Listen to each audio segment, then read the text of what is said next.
A lot of people tell me to stop using the Twitter, but to those people I have to say you don't understand the power the Twitter has in order to shape society.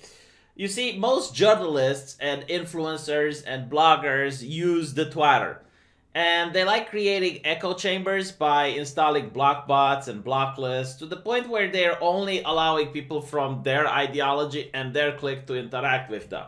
And this causes them to reinforce and regurgitate the same ideas over and over, radicalize themselves, and then take those radical ideas and put them in the mainstream media, put them to the general audience, to the public to see. And this is why, for example, in Britain, people were shocked when Labour got crushed and absolutely defeated. Because the journalists went to those echo chambers where they constantly reinforced each other and said that it's okay, and when they actually saw the election results, they couldn't believe it. So this is why I'm on the Twitter, okay? Because I like to keep my ear on the ground and I like to inform you guys of madness before it actually becomes mainstream. And part of this madness is what this guy tweets. Now, this is not something new. A lot of people have proposed it in the past, except that this guy wants to take this idea to a whole new extreme.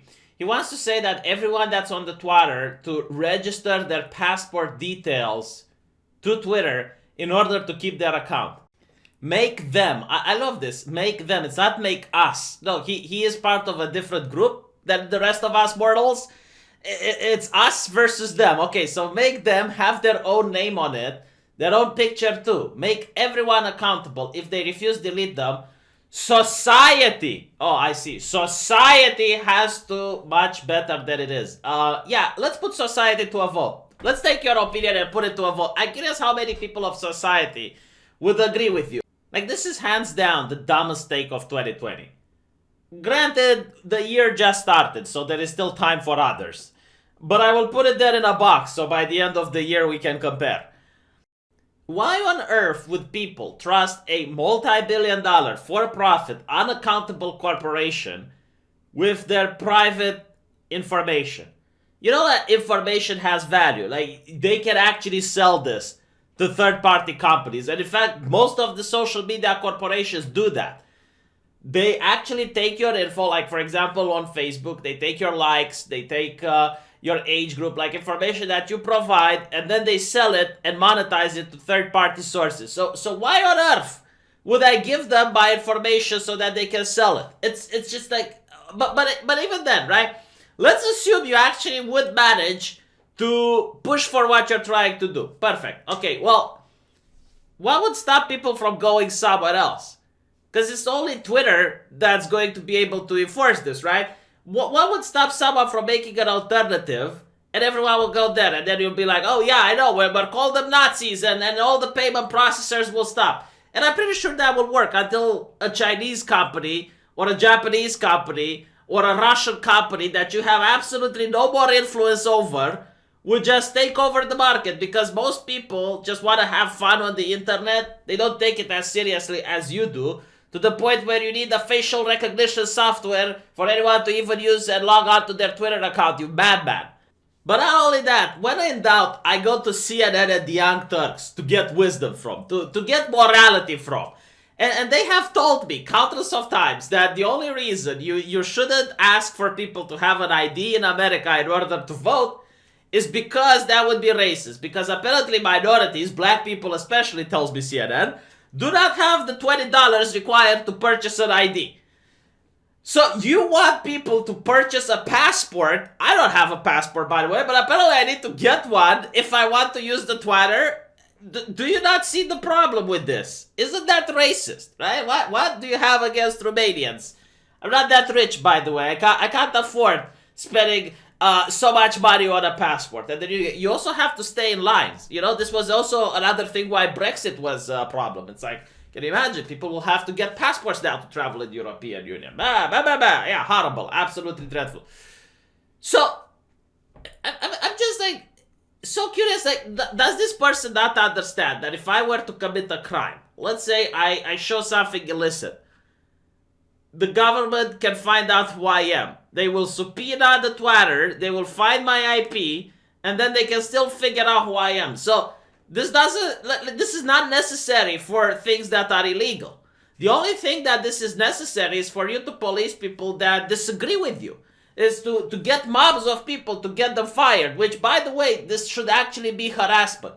I never understood, like, why is it that if you call someone a mini beanie on the Twitter or you deadcock someone, that's against the terms of service, that is harassment. But if you encourage a group of people to try to get a person fired, like you encourage 1,000 people in order to call someone's employment and try to get them fired, that is not harassment. That is perfectly okay according to the Twitter's terms of service.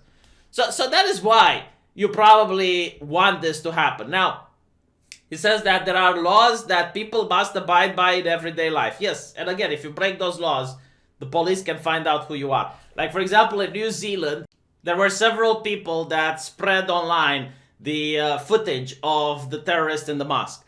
And they were caught and they were convicted. So I guess CNN is very lucky that its headquarters is in the United States and not in New Zealand, because otherwise they would have also been convicted for showing footage of 9/11. But anyway, right, so my point is, there is legal ways to find out who is behind a keyboard.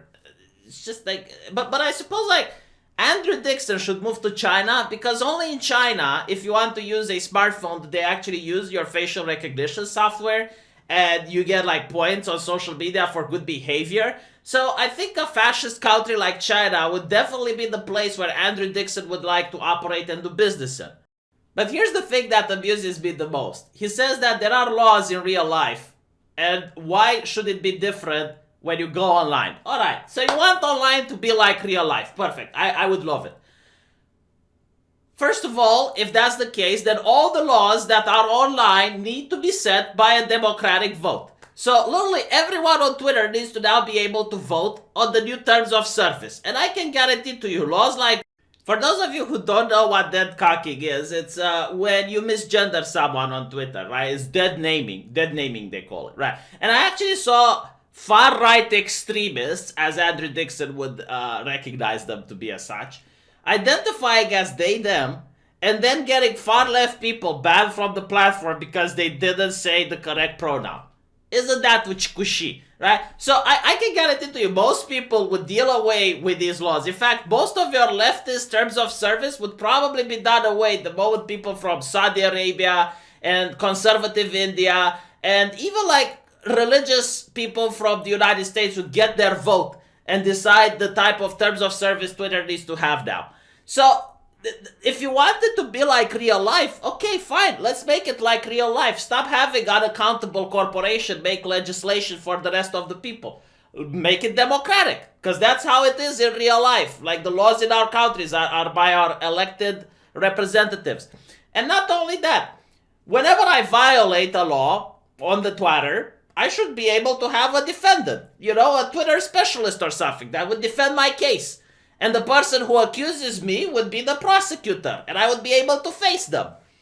And if I lose, if I happen to be like Alex Jones and I do something abhorrent that needs punishment, fine. Tell me for how many years I'm going to be banned, and when can I come back? When am I going to serve my duty to society? When is my right to be forgiven? Because in real life, that's the case, right? It's not every single punishment worthy of imprisonment for life. So, no, it's not like real life. And trust me, you wouldn't want it to be like real life because it's your side, and by your side, I mean the blue check marks, would be livid about it if it was like real life. The last thing should be a platform for hate. Like, man, real life is about hate. Like, have you ever been in a traffic jam? Like, the hatred that you experience there is unreasonable. Just try to experience some of the road rage by driving in Romania. And then come and go on the Twitter and you'll feel that it's a place filled with love puppies and everything that's adorable in comparison to what people have to say in a traffic incident. Be kind, not crass. Okay, what is this with the regulation of emotional things? Like, I don't understand it. Do we live like in that movie Equilibrium where we have to regulate our emotions? Maybe I don't want to be kind. Maybe I do want to be crass. What's the point? In real life, I can be crass. I will not violate any law or legislation if I'm crass in real life. And, what other emotions should we also punish? Jealousy? Greed? Lust? What other emotions are now unacceptable? And like people are pointing out that big hate accounts use their real name. Big hate accounts. I guess they're talking like people like Tommy Robinson. Well, I don't know if he's on the Twitter, but Alex Jones. Well, I don't know if he's on the Twitter, but like they use their real names, right? Lots of smaller accounts that they target can't afford to risk themselves like that. This is a terrible idea that you haven't spent 5 minutes to talk about.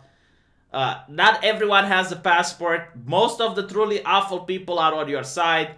This would kill Twitter, which I'm honestly okay with. No, you know what? I'm starting to think I agree with Andrew Dixon. Yes, every single person should have a passport shown to Jack Dorsey if they want to use Twitter.